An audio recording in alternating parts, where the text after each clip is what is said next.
Hoje eu preciso que você preste bastante atenção nesse vídeo. E sim, mais uma vez nós vamos falar dele, Alexandre de Moraes. Hoje, como você deve saber, o Alexandre de Moraes foi sancionado pela Lei Magnitsky. Magnitsky do amor. Parei, o assunto é sério. Mas o que é de fato, a Lei Magnitsky? Basicamente é uma lei criada pelos Estados Unidos para poder sancionar pessoas que são responsáveis por violar direitos humanos e corruptos ao redor do mundo. Antes que você fale, Nicolas, mas isso não está ferindo a soberania do outro país? Não, porque as sanções são aplicadas às empresas americanas que tiverem contato com quem está na lista. E impede, por exemplo, a entrada do Alexandre de Moraes no próprio Estados Unidos, ou seja, sobre o próprio país deles. Além disso, Itaú, Bradesco, Santander, Banco do Brasil, Nubank, Inter e demais bancos devem bloquear contas, ativos ou cartões caso possuam vínculos com Alexandre de Moraes. Proibição de entrada no país, suspensão dos cartões como Visa e Mastercard, porque são de lá. Todo e qualquer banco brasileiro que estiver mantendo vínculo com ele estará sob risco, inclusive o Banco do Brasil, que é por onde eles recebem o seu salário. Mesmo ele dizendo que não tem conta nos Estados Unidos, que não tem nem intenção de visitar o país, o buraco é um pouco mais embaixo. Agora nós temos um juiz da Suprema Corte do nosso país, juntamente com Hezbollah, Hamas e Al-Qaeda. Grupos terroristas, mas não para aí. Bem embaixo do seu nome está o PCC. Exatamente. Nós temos um juiz exatamente na mesma lista de sanção, juntamente com o PCC. Então fica bem difícil, para quem diz que eles estão salvando a democracia e está numa lista literalmente com corruptos, com criminosos, com violadores de direitos humanos. Até mesmo porque não é só os Estados Unidos. Parlamentares da Europa pedem congelamento de bens de Moraes. 16 parlamentares da União Europeia. E outra, essa foi a primeira sanção. Podem ocorrer mais sanções, como por exemplo, impedir empresas americanas de prestarem serviço ao STF. E Nicolas, e daí? Isso literalmente pode tirar o site do STF do ar, impossibilitando o uso de plataformas eletrônicas e inviabilizando o trabalho do STF. E agorinha aconteceu isso aqui também. Tagliaferro, quem é Tagliaferro, Nicolas? Ele é ex-assessor do Alexandre de Moraes. Ele disse que Moraes usava gabinete para perseguir a direita, choca um total de 0 pessoas. Mas o importante é que ele decidiu sair do Brasil para poder denunciar os abusos praticados pelo Alexandre de Moraes. Ou seja, eu, tu, todo mundo está ansioso para que esse cara vai falar. Nisso tudo surgem-se 2 perguntas. Nicolas, pesquisei, dei uma olhada e a Lei Magnitsky ela já foi aplicada em outras autoridades e não deixou de ser ditadura os locais onde os Estados Unidos fez isso. Sim, de fato, você tem razão. Mas há um diferencial. Todos esses locais, como por exemplo até mesmo a Venezuela, Cuba, já era uma ditadura 100% instaurada. Aqui no Brasil a gente ainda tem respiros de democracia, como por exemplo falar na internet. Muito embora ele mesmo já tenha derrubado minhas redes sociais. Mas enfim, a gente ainda pode usar por um tempo, Então sim, você está correto. Não é nenhuma bala de prata. Também porque a gente está tentando matar um vampiro. Mas é sim, uma bela de uma rachadura nessa tirania que inclusive foi feita por brasileiros. A Lei Magnitsky é a maior ou única esperança de um Brasil livre de comuno-larápios. Olavo de Carvalho. Esse tweet até poderia ser algo assim normal, se não tivesse sido feito em 2020, por essas e outras que eu peço para vocês estudarem esse cara, porque inerrável. E da comitiva de deputados brasileiros, especialmente do Eduardo, que está aqui, que durante muito tempo ficou zoado aí de ser fritador de ovo, que ele trabalhou nos Estados Unidos com isso, que hoje deu uma bela de uma fritadinha na cabeça de ovo. Junto com o Paulo conseguiram essa sanção. E aí vem a terceira pergunta. Eu tinha falado 2, mas enfim. A terceira pergunta. Será que essas sanções vão fazer com que este cara, juntamente com o consórcio e cúmplices, recuem das decisões arbitrárias, sem ampla defesa, da perseguição que está acontecendo aqui no Brasil, principalmente contra a direita? A resposta é: ninguém sabe. E sim, há uma tensão no ar. Porque a gente sabe que o sistema pode revidar com muito mais repressão ou fazer um recuo estratégico.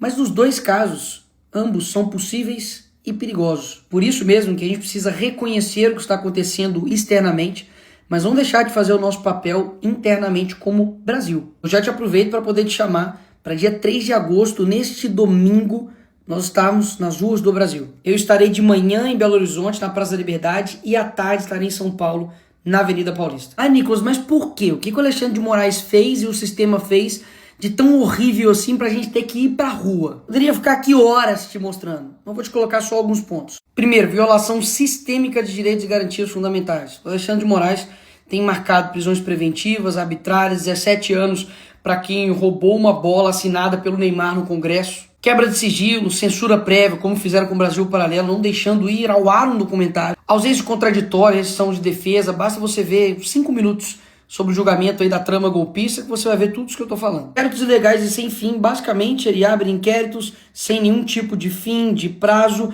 e vai prorrogando, e basicamente para poder fazer o Fishing Expedition. Significa fazer uma pesca predatória. Basicamente você vai indo atrás da pessoa para poder ir buscando outras coisas, e isso não é papel dele. Se for, é o papel do Ministério Público, não dele. Medidas abusivas contra o ex-presidente Bolsonaro. E repito, você não precisa gostar dele, mas falar que isso aqui é normal, tá de sacanagem. Bolsonaro não pode dar entrevista. Ele não pode falar com o seu próprio filho.